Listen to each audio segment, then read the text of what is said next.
Salam alaikum wa rahmatullah, bismillah, alhamdulillah, wa salatu wa salam ala rasulillah, wa ba'd. Chers frères et sœurs, j'ai l'immense joie aujourd'hui d'être en compagnie de l'équipe Hilal France, qu'Allah subhanahu wa ta'ala les récompense. On ne les présente plus. Aujourd'hui, on est avec eux pour aborder des questions religieuses qui sont en lien direct avec l'observation du croissant lunaire chaque mois. Donc j'ai à ma droite mon cher frère Khalil, Sofiane et Redouane, qu'Allah subhanahu wa ta'ala les récompense et les préserve. Et on va aborder plusieurs questions, notamment pourquoi est-ce qu'on a besoin d'observer chaque mois le croissant lunaire alors que on pourrait se baser sur le calcul comme on le fait pour la prière. Ça, c'est une parmi les grandes questions qui revient beaucoup. Est-ce qu'il est obligatoire même d'observer le croissant lunaire chaque mois? Est-ce qu'aujourd'hui, avec les technologies, on peut pas simplifier la vie et mettre de côté l'observation? Quel est l'avis des savants concernant le calcul astronomique et concernant la vision oculaire? Quelle est l'opinion des 4 écoles dans un premier temps? Est-ce qu'il y a un consensus quelque part qui a été mentionné par nos ulama? Également, on va voir l'explication de certains hadiths qui n'ont pas été compris comme il le fallait par certains comme faqdurulah. Ce passage de ce hadith qui mérite une clarification. Également, on a le hadith où le prophète sallallahu alayhi wa sallam dit « Nous sommes certes une communauté ummiya, illettrée ». Ce hadith-là, il est important de retourner à l'explication de nos savants afin de bien le comprendre. Voilà, donc plein de questions. Comment appliquer la méthode prophétique de l'observation aujourd'hui en France? Est-ce que même il est possible d'avoir une équipe d'observateurs en France ou on est en train de parler de quelque chose d'impossible? Est-ce que observer le ciel, ça unit la Ummah ou passer par le calcul, ça unit la Ummah? Plein de questions, vous avez compris, qu'on va essayer de traiter, bidnillah tabarak wa ta'ala. Sans trop tarder, mon cher frère Sofiane, est-ce que tu peux nous répondre à la question suivante? Pourquoi l'islam attache-t-il une telle importance à l'observation du croissant lunaire chaque mois? Bismillah ar-Rahman ar-Rahim. Alhamdulillahi Rabbil Alamin. Wa sallallahu wa sallam wa baraka ala Muhammadin wa ala alihi wa sahbihi ajma'in. Les mois lunaires occupent une place essentielle en islam. Cette place, elle est due au fait que les mois sont liés à nos adorations. On a différentes adorations à travers l'année. Et Allah subhanahu wa ta'ala fait ce lien direct entre la mesure du temps, la détermination des mois lunaires et avec les adorations. Il nous dit dans le Coran, yas'alunaka 'anil ahillah qul hiya mawaqitu lin-nasi wal hajj. Il te questionne au sujet sur les nouvelles lunes, dit elles servent aux gens pour compter le temps et aussi pour le pèlerinage, pour le hajj. Il y a donc un lien, un très grand lien entre les mois lunaires et nos adorations. Beaucoup pensent que ce sujet est important seulement pour Ramadan, et donc on voit les gens discuter de ça surtout pour Ramadan, alors que pas du tout. Les mois lunaires sont importants pour Ramadan, mais aussi pour d'autres adorations, pour les 10 jours de Dhul Hijjah, pour les 6 jours de Shawwal, pour le 10e jour de Muharram, pour le Hajj, pour les jours blancs, pour les 6 jours de Shawwal, voilà, pour différentes adorations, mais aussi pour les règles juridiques comme les expiations, comme le délai de viduité pour la femme dont le mari est décédé, qui est de 4 mois et 10 jours. Donc, on a cette importance-là. Et d'autre part, on a le fait que le prophète sallallahu alayhi wa sallam nous a clairement montré comment déterminer le début des mois. Il l'a fait et il l'a dit aussi. Il nous a ordonné d'observer en disant « Sumu li ru'yatihi » jeûnez lorsque vous apercevez le croissant lunaire. Wa aftiru li ru'yatihi, et rompez le jeûne aussi lorsque vous le voyez. Donc l'importance de l'observation de l'hilal se situe précisément à ce niveau. Elle nous a été ordonnée par le prophète sallallahu alayhi wa sallam. Donc il s'agit d'une obligation religieuse, ce n'est pas une option. Il s'agit d'une obligation collective, un fard ala al-kifaya, où si une partie de la communauté s'en charge, le reste de la communauté est déchargé de cette obligation. Dans le cas contraire, ils sont pécheurs. Alhamdulillah, on vient de voir ici que l'observation du croissant lunaire a une importance capitale dans notre religion. Et tu as très bien détaillé le point, mon frère Sofiane, en disant que ce n'est pas que pour Ramadan qu'on a besoin d'observer le hilal. Car malheureusement, le débat s'installe, hélas, quelques semaines, quelques jours avant Ramadan. Ça tourne souvent à des polémiques. Les gens vont même se dénigrer, alors que ce sujet-là ne doit pas être un sujet de division. Au contraire. Et puis, en revenant à ce sur quoi étaient les premières générations, on ne pourra que et uniquement que unir la Ummah bi'idhnillah. Mon cher frère Redouane, si tu peux, s'il te plaît, nous clarifier le point suivant. Quelle est la sagesse divine derrière le fait d'avoir lié le début des mois à une observation visuelle et non à un calcul? Bismillah walhamdulillah.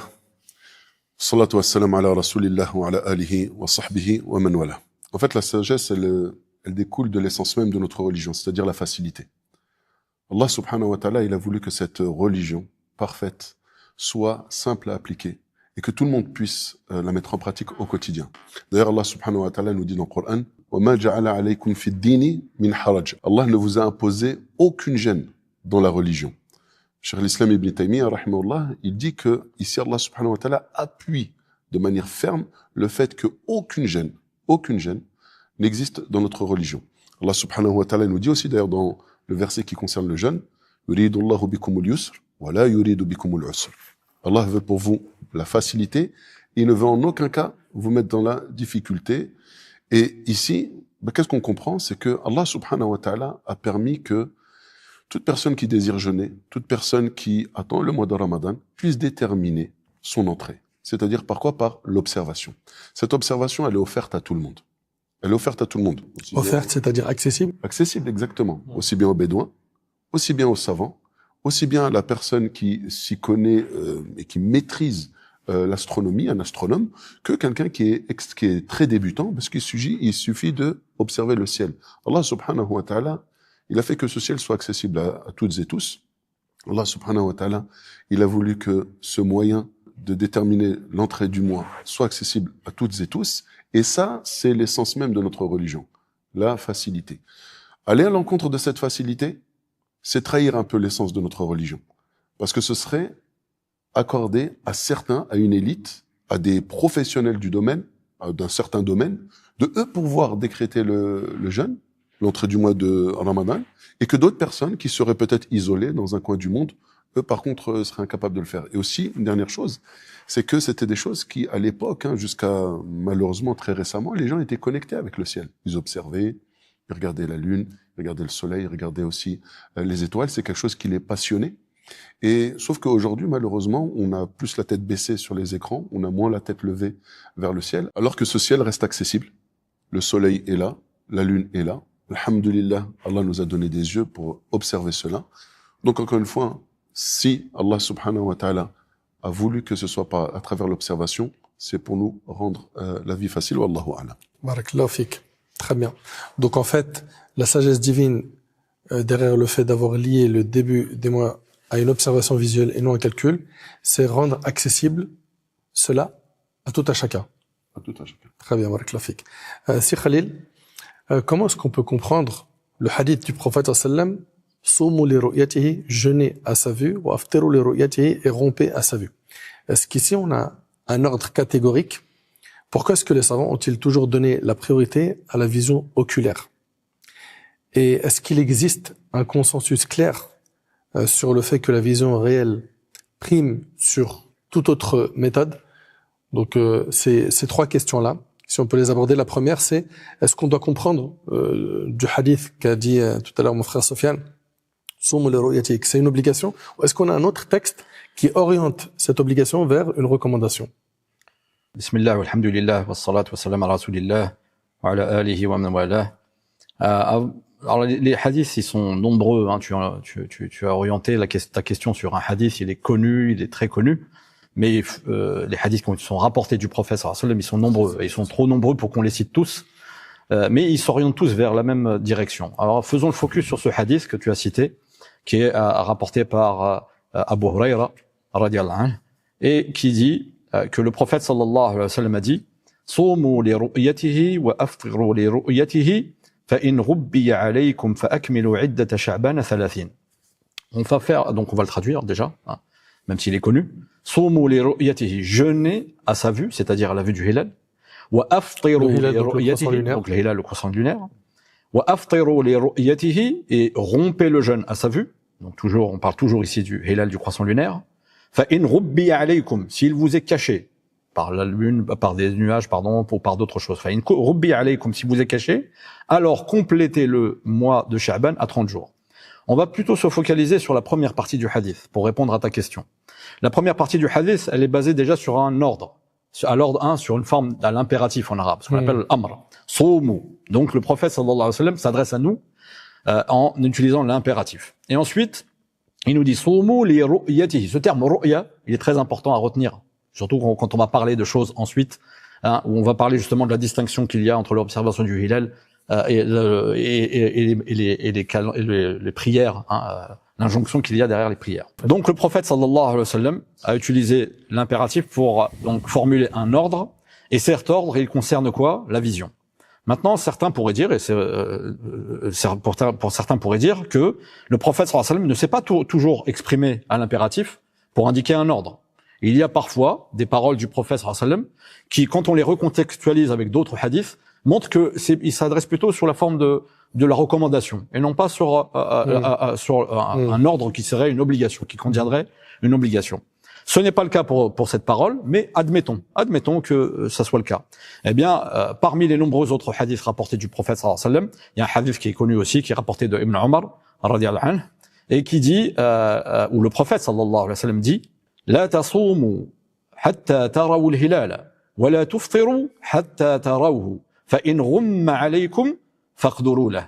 Donc dans cette partie, dans ce hadith, on va voir une autre forme linguistique à laquelle que le prophète sallallahu alayhi wa sallam utilise pour s'adresser à nous. Il n'utilise plus maintenant l'ordre, mais il utilise ce qu'on appelle an-nahy, l'interdiction. Et en utilisant l'interdiction, ici là, cette forme-là, eh bien, ferme la porte à toute éventuelle interprétation du premier hadith que j'ai cité de Abu Huraira. Ça verrouille tout. Ça verrouille tout. Il n'y a plus de possibilité que d'interpréter que ça pourrait être de l'ordre de la recommandation et non de l'obligation. Donc le professeur lui dit la tasumu. Là ici on est dans une interdiction. Et si on enfreint une interdiction en islam, bah on fait un péché. On fait quelque chose qui est haram. Donc le prophète sallallahu alayhi wa sallam nous dit la tasumu, ne jeûnez pas. Ne jeûnez pas jusque quand? Hatta tarawu al-hilal, jusqu'à ce que vous voyez le hilal. Wala tuftiru, et ne rompez pas le jeûne. Hatta tarawhu, jusqu'à ce que vous le voyez. Donc là, on voit dans ce deuxième hadith, eh bien, une forme qui clôt tout éventuel débat à dire que ce n'est pas une obligation. Et c'est ce qui est confirmé par la pratique du prophète sallallahu alayhi wa sallam et par ce qu'il a enseigné aux compagnons et par ce qu'ils ont donc fait perdurer comme pratique, qu'ils ont transmis eux-mêmes à leurs élèves. Et c'est la position sur laquelle les savants se sont réunis de manière unanime pour dire que c'est une obligation que de recourir. Quand tu dis unanime, on a les 4 écoles? Les 4 écoles, de toutes les écoles, et même au-delà des 4 écoles. Il y a ce qu'on appelle ijma', un consensus sur cette question, basé justement sur ces hadiths et d'autres. Donc il y a un consensus sur le fait qu'il est obligatoire d'observer. Il y a un consensus sur le fait qu'il est obligatoire de recourir à l'observation du hilal pour déterminer le début du mois, pas simplement Ramadan, mais tous les mois. Très bien. Donc on n'est pas dans une recommandation? On n'est pas dans une recommandation, on est dans une obligation, un ordre. Donc là, on parle d'une obligation et non une recommandation.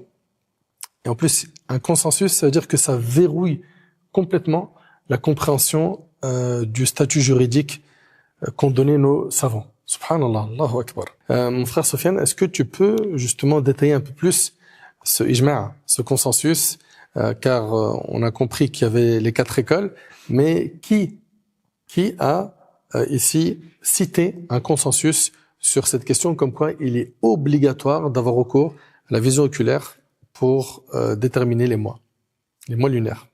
Alors ce consensus, il est rapporté par différents savants. On a par exemple Ibn al-Mundhir, on a Ibn Rushd et al-Baji dans le madhab maliki, on a Ibn Hajar dans le madhab shafi'i, on a al-Aini dans le madhab al-Hanafi, on a Ibn Taymiyyah dans le madhab al-Hanbali. Tous rapportent cet ijma'.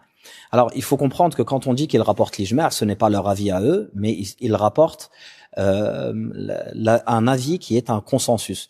L'ijma', le consensus, c'est lorsque les savants d'une même époque se mettent d'accord sur une règle. Et lorsqu'ils se mettent d'accord sur une règle, ça devient en soi une source, parce que l'ijma' est une des sources du fiqh. Et il n'est pas possible pour un savant postérieur d'émettre un avis qui va à l'encontre d'un ijma'. Et si ça c'est le cas, c'est-à-dire si ça s'est produit et que quelqu'un a émis un avis qui va à l'encontre de l'ijma', son avis sera mis de côté par les savants.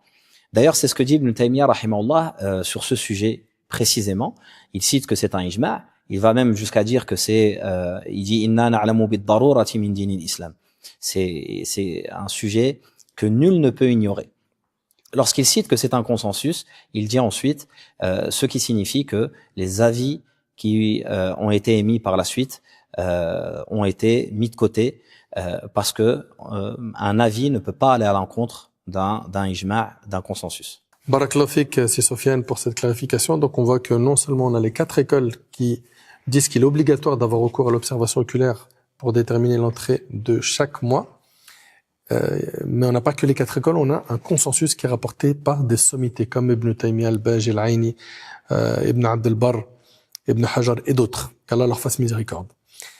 Et pourtant, mon frère Redouane, je m'adresse à toi, il y a un hadith où le prophète sallallahu alayhi wa sallam a dit « Faqduru lah », évaluez-le, qui indique qu'en cas de nuage, il faut estimer le mois en cours. Est-ce qu'on peut comprendre de ce texte qu'on peut avoir recours au calcul astronomique et donc de mettre de côté cette obligation religieuse qui a été rendue obligatoire par les 4 écoles et sur laquelle il y a un consensus? Taïb. Alors, c'est extrêmement important parce que on est tous d'accord sur le fait que ce sont les paroles de notre Seigneur et celles du prophète sallallahu alayhi wa sallam qui priment lorsqu'on veut prendre une décision. Et en effet, dans un des hadiths qui est rapporté dans Bukhari et Muslim, le prophète sallallahu alayhi wa sallam dit « La tasumu hatta taraw al-hilal wa la tuftiru hatta tarawhu fa in ghumma alaykum faqduru lah » Ne jeûnez pas tant que vous n'avez pas aperçu le premier croissant de lune. Et ne rompez pas le jeûne tant que vous ne l'aurez pas aperçu, c'est-à-dire ce fameux croissant de lune. Et si jamais ghumma alaykum, c'est-à-dire que vous n'avez pas pu l'observer parce qu'il y a des nuages, notamment, faqduru lah, évaluez-le. Alors, ce qui est intéressant, c'est que comme le Coran peut s'expliquer par le Coran, la Sunna s'explique aussi par la Sunna. C'est-à-dire que des versets coraniques peuvent venir éclaircir d'autres versets coraniques. Et dans la Sunna du prophète, sallallahu alayhi wa sallam, on a d'autres hadiths, d'accord, qui viennent et qui nous expliquent le terme de faqduru. Faqduru lahu, pardon. Parce que nous, on le traduit en français par évaluez-le. Mais le mieux, c'est de voir qu'est-ce que le prophète sallallahu alayhi wa sallam entend par là. On a un autre hadith où le prophète sallallahu alayhi wa sallam, il dit fala tasumu hatta tarawhu. Ne jeûnez pas tant que vous ne l'avez pas aperçu. Fa in ghumma alaykum fa akmilu al-iddata thalathin. Donc là, le prophète il dit ne jeûnez pas tant que vous ne l'avez pas aperçu. Et si il vous est caché, c'est-à-dire par temps couvert, fa akmilu al-iddata thalathin. En gros, complétez ce mois à 30 jours. Donc ici, on a déjà une première explication du terme faqduru lah. Dans un autre hadith, le prophète sallallahu alayhi wa sallam, il nous dit quoi? Fa in ughmiya alaykum faqduru lahu thalathin. Et là, c'est encore plus clair. Le prophète sallallahu alayhi wa sallam, il nous dit, si vous ne l'apercevez pas parce que par temps couvert, par exemple, faqduru lahu thalathin. Évaluez-le à 30 jours. En parlant du mois de Sha'ban, par exemple, pour l'entrée du mois de Ramadan, ou du mois de Shawwal, si on est en fin du mois de Ramadan. Le prophète sallallahu alayhi wa sallam, dans un autre hadith, il nous dit, fa in halat dunahu ghayabatun. Il nous dit, fa akmilu thalathina yawma. Le prophète sallam, toujours dans cet ordre de commencer le mois du jeûne et de terminer le mois de jeûne, il nous dit ensuite, fa in halat dunahu ghayaba. Là, par contre, il nous dit clairement, s'il y a entre vous et la lune des nuages, d'accord? Il nous dit, fa akmilu thalathina yawma. Donc, complété à 30 jours. Donc ici, on a l'explication du prophète sallallahu alayhi wa sallam. Qu'est-ce que veut dire faqduru lahu? Le prophète sallallahu alayhi wa sallam lui-même, il explique sa propre parole. Mais en plus, lorsqu'on voit ensuite les savants, ce qu'ils disent là-dessus, on va rester chez nos 4 grands imams, que ce soit l'imam Abu Hanifa, l'imam Malik, rahimahullah, l'imam Shafi'i, rahimahullah, l'imam Ahmed, rahmatullahi ala al-jami'. L'imam Abu Hanifa, l'imam Malik, l'imam Shafi'i, ils sont d'avis et ils interprètent comme avec les hadiths. C'est-à-dire, évaluez-le à 30 jours. Complétez ce mois à 30 jours. Donc là, on a 3 écoles. On a une école, l'imam Ahmed, de son côté, qui dit, dayiqu. C'est-à-dire que faqdurullah ay dayiqu, c'est-à-dire évaluez-le à 29. D'accord? Évaluez-le à Donc, 29. si tu me permets, en 2 mots pour que nos frères et sœurs comprennent, ça veut dire que si on ne peut rien voir la nuit du 29, le ciel est couvert, qu'est-ce qu'on fait religieusement? Le lendemain, c'est le 30e jour. Très bien. On ne Donc, peut pas décréter tant qu'on ne l'a pas vu aïniyan. D'accord? donc on a 2 choix. C'est soit on voit le croissant lunaire, et donc le lendemain, C'est le premier. c'est le premier, soit on ne le voit pas, par temps couvert, on n'a pas réussi à voir le... Et selon les hadiths du prophète sallallahu alayhi wa sallam, donc on complète le lendemain, on considérera que c'est le 30. C'est l'avis majoritaire chez nos grands imams. L'imam Ahmed, Tout en sachant que nos mois sont soit de 29 ou 30 jours. exactement, mois lunaire. Après 30 jours, c'est automatique qu'on rentre dans un Voilà. mois. Après là, on rentre dans des notions vraiment de base, mais un mois lunaire, ça peut pas être 28 jours, ça peut pas être 31 jours. C'est soit 29, soit 30. D'ailleurs, il y a même un hadith, où le prophète nous l'enseigne. Mais, quoi qu'il en soit, donc, on a cet avis majoritaire qui dit qu'on complète à 30 jours. Un avis minoritaire, celui de l'imam Ahmed, rahimahullah, qui dit qu'on le restreint à 29 jours. Mais ce qui est important, c'est que personne n'a jamais dit que faqdurullah, ça pouvait être interprété par le recours au calcul. Le prophète n'a jamais dit Le ça. calcul astronomique. Ah oui, exactement. C'est-à-dire que faqdurullah, il y a aucun savant qui, lorsqu'ils ont expliqué les paroles du prophète sallallahu alayhi wa sallam, a dit que faqdurullah, il faut comprendre par là que le prophète sallallahu alayhi wa sallam était en train d'inviter sa communauté à utiliser un autre moyen que la vision, c'est-à-dire le recours au calcul astronomique, par exemple, pour déterminer si finalement on est bien dans une entrée de mois ou pas du tout. Donc faqdurullah, soit on reste et on complète à 30 jours, c'est l'avis majoritaire, ou soit on restreint à 29 jours, c'est un avis minoritaire, mais en aucun cas on On peut revient sur la l'interpréter traduction par de calcul. Faqdurullah. Faqdurullah, évaluez-le. Très bien. Évaluez-le. Très bien. Qui pourrait laisser croire que ça ouvre la porte au calcul, ce qui n'est pas le cas en regardant les opinions de nos savants. Et les paroles même du prophète sallallahu alayhi wa sallam. Alayhi salatu wassalam, barakallahu fik. Très bien. Mais mon frère Redouane, si personne n'observe rien, peut-on quand même annoncer le début du mois sur la base du calcul? Nous, on part sur un principe, c'est que on obéit au prophète sallallahu alayhi wa sallam. Alayhi salatu wassalam. Il nous a donné une règle, elle est claire. Au début, il nous a donné... En fait, le hadith, il est super intéressant, parce qu'au début, il y a un ordre, et à la fin, il y a un ordre. Au début, le prophète dit « Soumou, la tasoumu ». Ça, c'est clair, ça se discute pas, comme il a développé mon frère Khalil. À la fin de ce hadith, le prophète sallam nous dit quoi? Si, par temps couvert, vous ne l'apercevez pas, évaluez-le. Et ce évaluez-le, on l'a expliqué avec d'autres paroles du prophète sallam qui sont claires. Et en plus, on a l'avis majoritaire des savants là-dessus. Mais c'est-à-dire que, clairement, nous, on obéit au prophète sallam. Si demain, un 29 au soir, on sort et on va chercher le croissant de lune et qu'on ne l'aperçoit pas, que ce soit par temps dégagé ou temps couvert, le lendemain, ça sera le 30e jour. Barakallahu fik pour ces clarifications, mon frère Redouane. Si Khalil, on entend pourtant certains savants qui sont cités comme permettant l'utilisation du calcul pour déterminer le début du mois. On entend des noms comme Ibn Shikhir, Ibn Surayj et d'autres parmi les anciens. On a parmi les contemporains Ahmed Shakir, rahimahullah. Est-ce que finalement on est devant un khilaf mu'tabar, une divergence qui est fondée? Dans ce cas-là, on respecte les opinions comme cela nous a été enseigné, ou est-ce que il leur a été attribué faussement cette opinion, ou est-ce que leurs propos ont été conditionnés? Si tu peux justement nous clarifier quelle est la position réelle de ces noms qu'on a évoqués. Alors, pour répondre à la question, est-ce que il y a eu des savants qui ont émis une opinion qui permette l'utilisation du calcul pour déterminer le début du mois? Il faut être honnête et il faut dire oui. Mais maintenant, il faut parler de ces savants. Qui sont-ils et quelle a été réellement leur opinion sur le sujet? Parce qu'il y a parfois, même pour certains d'entre eux, on va citer un exemple, que on leur a attribué cette opinion, alors qu'en vérité, quand on regarde bien ce qu'on en dit les savants, c'était pas l'opinion qu'ils avaient. Donc, avant de parler de l'opinion éventuelle qu'ils ont eue, il faut la citer de manière exhaustive. Aujourd'hui, on a beaucoup de noms qui nous sont mis en avant et des noms illustres. C'est des grands savants de la Oumma, donc il n'est pas question de remettre en cause leur probité ou le niveau de leur science. C'est absolument pas notre propos. Mais quand on cite leurs opinions, il faut aller au bout de la ligne, jusqu'au point, et vraiment citer l'exhaustivité de leur opinion, si tant est qu'on puisse la rétribuer. Mais avant de parler de ces savants, il faut dire dans quel contexte ils ont eu ces opinions. Est-ce qu'ils ont eu cette opinion de manière, c'est-à-dire le recours au calcul de manière absolue, sans aucune condition? Et la réponse, elle est clairement non. Il faut mettre les pieds dans le plat tout de suite. Il faut dire qu'ils ont aucun d'entre eux, aucun savant ancien. Et après, on va parler d'un savant contemporain qui a été jusque-là, mais aucun savant ancien n'a dit qu'on pouvait recourir au seul calcul de manière absolue et balayer l'obligation de l'observation du hilal. Donc aucun. Donc cette porte-là, on la ferme tout de suite. Maintenant, qu'ont-ils dit? Ils ont dit qu'on pouvait recourir au calcul astronomique pour déterminer le début du mois à certaines conditions. Et ces conditions-là, elles sont hyper importantes. La première condition, c'est que ce soit fait par temps couvert. Donc ça ne peut pas se faire par temps clair. Ça peut pas se faire ça se fait dans une circonstance bien précise, qui est que c'est fait par temps couvert. Et le temps couvert, on ne peut le savoir qu'au moment où on observe. On peut pas savoir des semaines, des mois et encore moins des années à l'avance que tel jour, le jour de la conjonction, il va y avoir un ciel couvert ou non. C'est le jour de l'observation. La conjonction, si tu peux rappeler? La conjonction lunaire, c'est ce qu'on appelle l'irtiran en arabe, c'est l'alignement entre la Terre, la Lune et le Soleil, qui marque le top départ, à partir duquel on va attendre de voir si un hilal est dans le ciel. Voilà. Donc, première condition, c'est ce que ce soit fait par temps couvert. Donc déjà, c'est une condition qui rétrécit la circonstance dans laquelle ils ont permis le recours au calcul. Deuxième condition qu'ils ont émis, c'est qu'il soit possible, même par temps couvert, qu'il soit possible de voir le hilal à ce moment-là. C'est-à-dire que si on enlevait les nuages, on serait en capacité de voir le hilal. Un exemple, que la lune ne soit pas couchée au moment où on observe. Si la lune est couchée, que ce soit par temps couvert ou par temps clair, il n'y aura pas de hilal dans le ciel.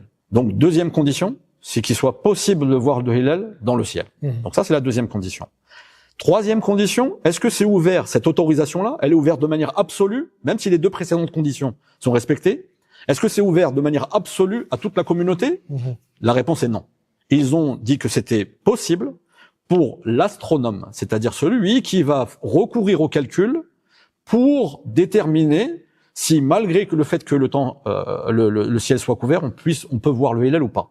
Donc c'est pas adressé à la communauté tout entière, d'accord? C'est adressé uniquement au munajjim, ce qu'on appelle à l'astronome, lui-même. Donc c'est pas une autorisation absolue, c'est une autorisation pour l'astronome lui-même. Quatrième condition, et c'est la dernière, c'est que ce soit fait pour le début du mois de Ramadan et non pas pour déclarer le début du mois de Ramadan et pas pour déclarer l'Eid.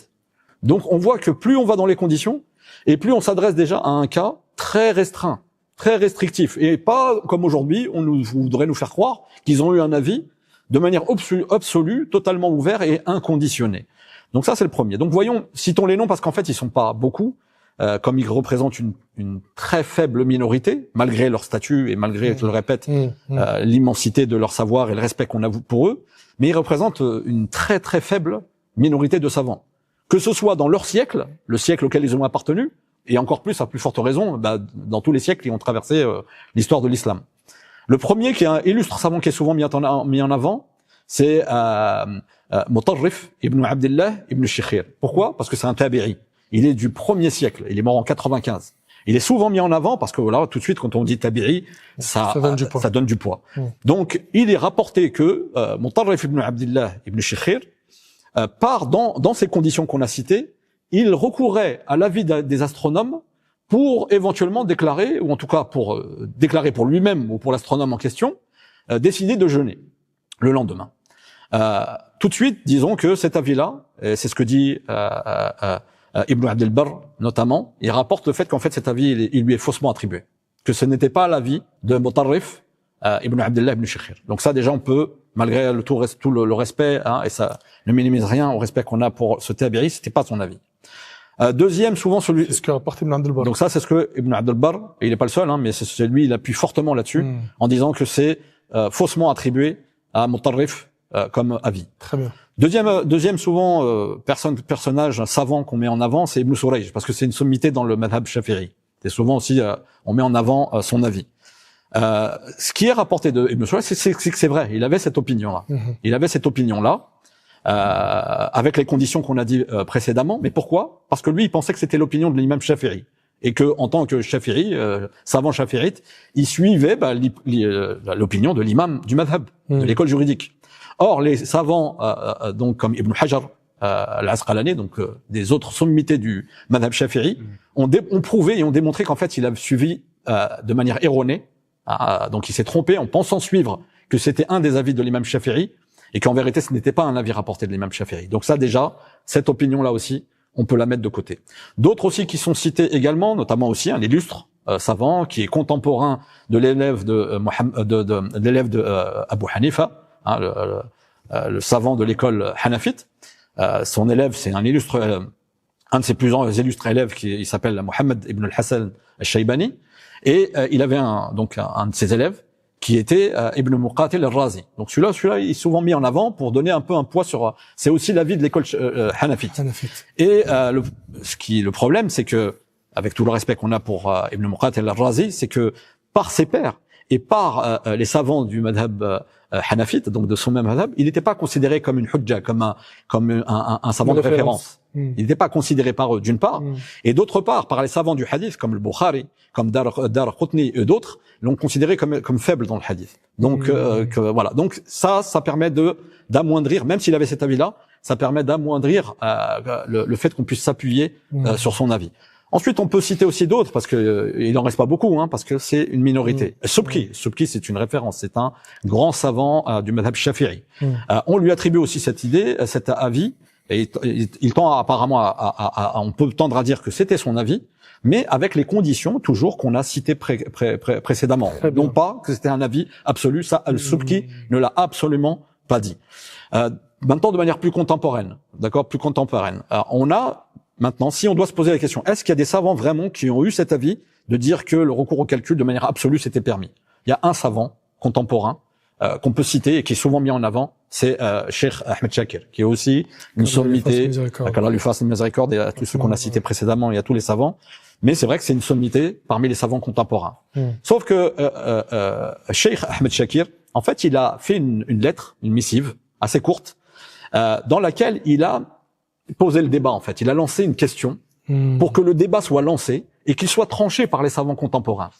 Et quand il a émis cette question et ce débat, il a même été interpellé par un de ses contemporains, un grand savant de Médine, un savant malien de Médine, qui l'a interpellé et qui lui a dit « Si seulement ça avait été quelqu'un d'autre que toi, ya Cheikh, qui avait dit cela. » Donc c'est une sorte de reproche qui lui a adressé. Ce qui a forcé Ahmed Shakir à s'expliquer, à dire j'ai émis la question non pas pour dire que je voulais trancher cette question et que c'était mon avis, mais pour susciter le débat et que cette question soit enfin tranchée, bien qu'elle n'ait pas fait débat dans les siècles qui précèdent. On a aussi d'autres chouyours qui sont cités, comme Cheikh Zarqa, qui aussi a émis l'éventualité de recourir au calcul astronomique, mais lui, il n'a pas trop donné les conditions, le contexte dans lequel il a juste émis cette idée-là, mais il n'a pas vraiment précisé, de la même manière que Cheikh Ahmed Shakir, le contexte dans lequel ça devait être utilisé. Donc tout ça pour dire, et ça on revient à la question d'Ijma', c'est qu'on vient de citer beaucoup de sommités, d'accord, de savants. Parfois c'était leur avis, parfois on voit que cet avis leur a été faussement attribué, mais quoi qu'il en soit, même si on parlait de Mutarrif, Ibn Abdullah ibn Shikhir, qui est un tabi'i, qui est donc un élève des compagnons, même s'il était prouvé qu'il avait cet avis-là, et c'est ce que dit Ibn Abd al-Barr, même s'il était prouvé qu'il avait cet avis-là, ça peut pas remettre en cause un ijma' sur cette question. Voilà. Allahu a'lam. Très bien, barakallahu fik. C'est très très très important de remettre ces opinions-là dans leur contexte et de finalement connaître dans le détail ce qui a été dit sur justement l'opinion d'Ibn Shikhir, d'Ibn Surayj, de Subki et toutes ces sommités que tu as mentionnées. Barakallahu fik, c'était très très enrichissant. Et qu'Allah te récompense grandement. Et je vais pas citer Ibn Daqiq al-Eid, voilà, encore aussi un savant qu'on peut rajouter, illustre, qui est sur la position des savants qu'on vient de citer précédemment, histoire de dire qu'on n'a pas mis de côté très bien. En fait, aussi. Il est important, de toute façon, dans le fiqh, d'avoir cette amana ilmiya, cette honnêteté intellectuelle, que lorsque l'on a d'autres opinions que l'on ne partage pas, qu'on les mentionne, et quand c'est un khilaf mu'tabar, quand c'est une divergence fondée, bien évidemment, la question, évidemment. Il n'y a pas d'inkar dans le khilaf, mais là, on est dans carrément des avis qui sont finalement marginaux. Des avis marginaux et qu'on n'a pas rapporté vraiment totalement et avec une rigueur scientifique et une honnêteté scientifique. Il faut aller au bout de ce qu'ils ont dit et au bout des positions qu'ils ont pris et ce qu'ont dit les savants à leur sujet. Voilà. Très bien. Donc, on est face à un avis marginal ou des avis qui ont été conditionnés, mais ça a été en fait amené comme étant une opinion qui a du poids et qui est attribuée à ces savants sans condition. Et à laisser croire que c'est une opinion parmi d'autres qu'on peut prendre en considération pour ouvrir de manière absolue le recours au calcul. Ce qui n'est pas le cas. Barakallahu fik, si Khalil. Vraiment, on vient d'aborder beaucoup de questions dans cette vidéo. Alhamdulillah.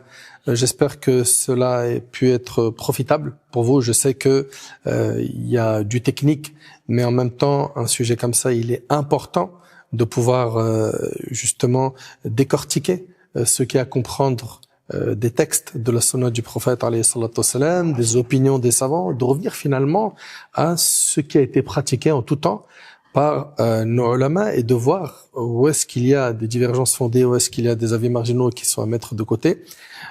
Ça sera tout pour cette première intervention, car nous comptons, Inch'Allah, dans notre prochaine intervention, développer d'autres questions qui sont très, très, très importantes en lien toujours avec ce sujet. J'implore Allah subhanahu wa ta'ala de récompenser mes bien-aimés pour le travail et le temps qu'ils ont fourni. Qu'Allah tabarak wa ta'ala vous préserve. هذا والله أعلم وآخر دعوانا الحمد لله رب العالمين سبحانك اللهم وبحمدك أشهد أن لا إله إلا أنت أستغفرك وأتوب